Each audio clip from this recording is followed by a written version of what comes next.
Welcome back to Biology 1620. Today in class we're going to talk about the origin of eukaryotes.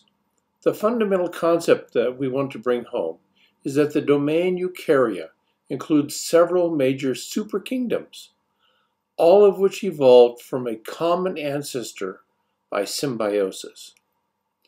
And our understanding of symbiosis is due in large part to the pioneering work of Professor Lynn Margulis, who passed away about a decade ago. Just over 50 years ago, Lynn argued that the symbiotic origin of eukaryotes arose by association with different kinds of bacteria. Her ideas were ignored. They were ridiculed. In part, this is because science is conservative. In part, unfortunately, it's because it was a man's world. Lynn persisted.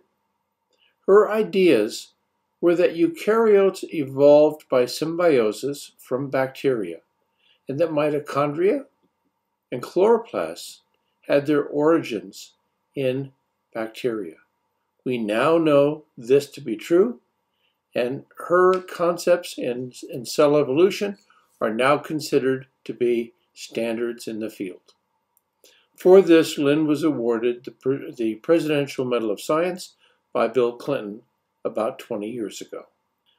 Lynn was also well known for gems, for comments that you might have heard us make before associated with evolution and life. So, for instance, you've heard Amanda say, natural selection eliminates and maybe maintains, but it does not create. Lynn also said that life on Earth is more like a verb than a noun, because life repairs, it maintains, it recreates, and it outdoes itself. By that she meant evolution. And lastly, something which might not immediately come to mind. All living beings, not just animals, but plants and microbes, perceive. To survive, an organic being must perceive.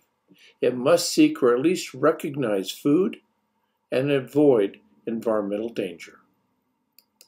Well, on to the lecture.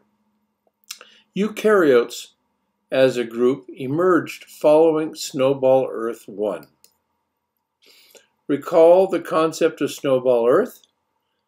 As the carbon dioxide concentration decreases, we begin to get polar ice developing on the North and South Pole.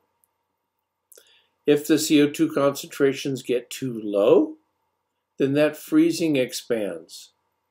And cyanobacteria were so efficient at drawing down the CO2 concentration that we went from the Goldilocks planet with liquid water to a planet where it began to freeze not only at the poles, but at the equator.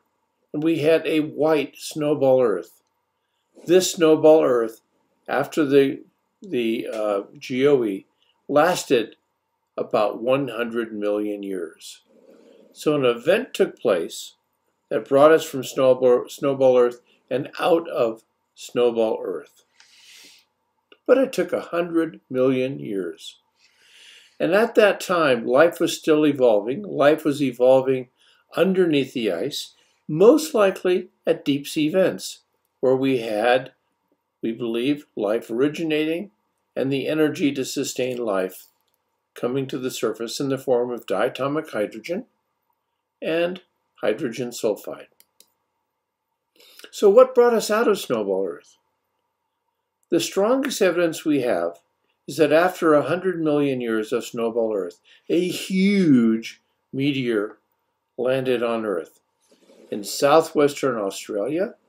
Here you see the Yoruba impact structure, which is thought to be where the meteorite struck about 2.2 billion years ago. Here you can see the geophysical anomaly there on the landscape. So we had cyanobacteria draw down the CO2, a global snowball Earth, a meteorite which brought us out by injecting all that water in the air. And remember that water is a greenhouse gas.